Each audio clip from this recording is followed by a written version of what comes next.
This video is sponsored by Crunchyroll. All the anime in this video you can watch on Crunchyroll either now or eventually, so check that out, yeah! So in this video I'm going to talk about 5 anime that are coming in this spring season that I'm most interested in that are on Crunchyroll. They asked me to do a video, I was like, alright, yeah, sure, it sounds good to me. And I looked through what's in their lineup, and these 5 are the most interesting to me. So first up, we've got Steins Gate 0. Now, I have not played the game that this is based on, but I have seen the original Steins Gate along with the OVA and the movie, and I love Steins Gate.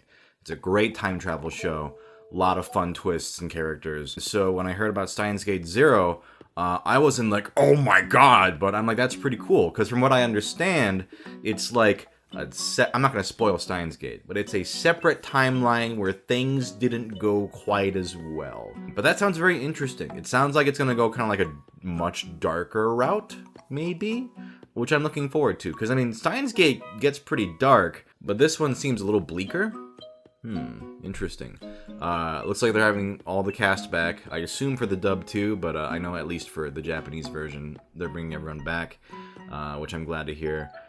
So I'm looking forward to jumping back into this series again. I hope it's good. I'd love to revisit these characters in a very different context. Next on my list is Legend of the Galactic Heroes I don't speak German. This is a remake of one of my favorite anime of all time, Legend of the Galactic Heroes, which if you haven't seen, it's amazing. It's about 2 factions in a, long space war, and there's political intrigue and backstabbings and space battles. It's really intelligently written. I've raved about it in a previous video, I think. So now we have this new reboot, or remake, I guess I should say. With new designs and new art style. I'm a little worried because I love the original so much. I'm wondering if it's gonna be able to live up to the hype of the original. Because I actually love the original's kind of classic art style, and even the pacing of it, and the pacing and the delivery of the lines. It doesn't feel like it doesn't feel like anime today in a good way. So we'll see. I acknowledge that a lot of this is because I'm so attached to the original, so I'm going to try to go into this one with an open mind. Some of the character designs are different, and it kind of is, the purist in me is like, oh no, too bad, but, I just gotta deal with it. I'm curious to see how the space battles will play out, because the original definitely had a very specific way of doing it with a lot of lines and shapes. Because of, they didn't have the animation technology and budget that we have today. But I kind of liked that. But I'm curious to see how the new show will handle it. You know what? As long as they can capture how awesome Yang Wen Lee and Reinhard von Lohengram are as characters, then I think the show will be successful. So we'll see. I'm going to give it a shot. Next up is one I've just heard about from reputation of the manga alone, and that's Golden Kamuy? Kamuy? Is that how you say it? I don't know. From what I understand, it takes place early 1900s, and it's like they're searching for treasure, and it's really bloody, and I guess the girl character has very funny facial expressions or something.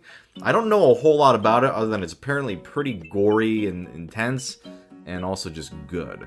It's a seinen manga, which means it's not shonen, so it's like kind of like more geared towards adults, which I think is a good thing. I tend to have more patience for stuff that's geared towards adults. But from what I've heard, it's pretty intense in its violence, so that'll be interesting. I also hear apparently there's a lot of cooking of like just hearts and brains and animals and stuff, like stuff you wouldn't normally see in cooking anime.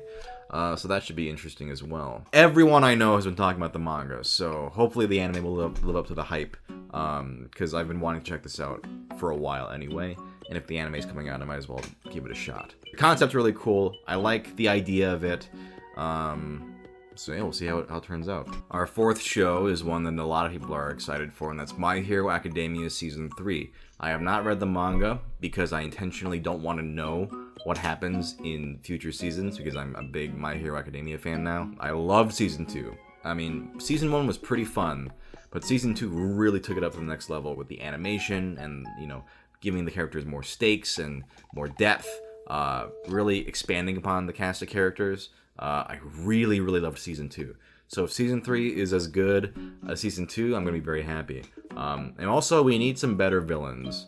So I know that apparently there are new villains in Season 3, because, what's his name? The stupid hand guy and the void guy, and even Stain, Hero Killer Stain, were pretty stupid. So I'm hoping that Season 3 will really bring in some good villains, some dope villains. I mean, they're making the League of Villains, right? Like, you gotta have like 1 or 2 good villains in there. Anyways, fingers crossed. Otherwise, can't wait to see my boy Deku get stronger and stronger. And maybe this time Bakugo won't suck so much, but I'm not gonna get my hopes up. And finally, here's the show I'm most excited for, and that is Full Metal Panic: Invisible Victory. This is a show I've been waiting for a very long time. Full Metal Panic, especially season Fumofu and the second raid, are some of my favorite anime of all time when I was young. I remember just being in like high school, just shipping the hell out of Sosuke and Kaname. My god, I loved Full Metal Panic so much. So I hope Invisible Victory is good. I know it's a different studio. In a perfect world, it'd be Kyoto Animation again, but it's not. But the same character designer, and they're bringing back the same cast, which I'm very, very excited about. If they tried to replace Tomokazu Seki or Satsuki Yukino as the main two, I would riot. I could not stand that. But all the voice actors are back. The character designs look the same as the second raid. So I'm hoping that it'll be good. Because I'm desperate to see this story continue. I read badly translated versions of the novels, and they were so bad. It was like you couldn't even understand what was going on. So I'm hoping that this will be like the closure I've been wanting for so long. I've been waiting so long for this. The second raid came out in 2005. 13 years ago. Are you kidding me? My god. I need this show to be good. Please be good. So far it looks pretty solid. Just please, please, please. This needs to be the closure that I've wanted for so long. Finally, 14-year-old Sungwon can die happy. Alright, those are the 5 shows I'm looking forward to the most out of this spring lineup. You can watch all those shows on Crunchyroll. And thank you for sponsoring this Crunchyroll. Check out Crunchyroll as if you need a link to it. But check out Crunchyroll in the description. Anyway, go watch some anime. Goodbye.